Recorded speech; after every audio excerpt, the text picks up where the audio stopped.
ಯಾವಾಗ ನನ್ನ ಕೈಲಿ ಅಭಿವೃದ್ಧಿ ಮಾಡಕ್ಕಾಗಲ್ವೋ, ಒಂದು ಸಮುದಾಯವನ್ನ ಓಲೈಸಬೇಕು, ತುಷ್ಟೀಕರಣ ಮಾಡಬೇಕು,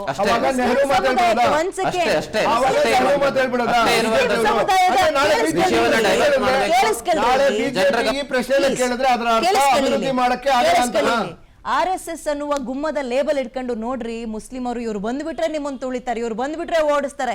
ಯಾವ RSS ನವರು ಇಲ್ಲಿ ತನಕ ಒಬ್ಬ ಮುಸ್ಲಿಮನ್ನ ಓಡಿಸಿದಾನೆ? ಉತ್ತರ ನಾವು ಮುಸಲ್ಮಾನ ಧರ್ಮದ ಕೇಳಿಸ್ಕೊಳ್ಳಿ, ಪ್ರಶ್ನೆ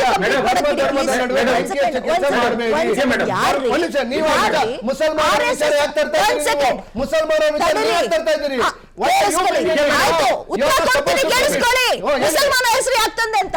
ಇದೇ ಮುಸಲ್ಮಾನರಿಗೆ RSS ಅನ್ನೋ ಗುಮ್ಮ ತೋರಿಸಿ ತೋರಿಸಿ ನಿಮ್ಮ ಅಭಿವೃದ್ಧಿ ಝೀರೋ ಅನ್ನೋದನ್ನ ಮುಚ್ಚಾಕಕ್ಕೆ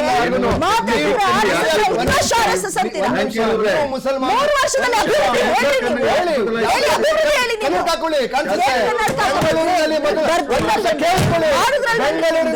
ಬೆಂಗಳೂರಿನಲ್ಲಿ ಅಮಾಯಕ ಗುಂಡಿ ಮುಚ್ಚಿದ ಬಿಜೆಪಿ, ಇಂದಿನ ಬಿಜೆಪಿ ಸರ್ಕಾರ ಗುಂಡಿ ಮುಚ್ಚಿದ 37 ಜನರ ಅಮಾಯಕರ ಬಲಿ ತೆಗೆದುಕೊಂಡಿತ್ತು.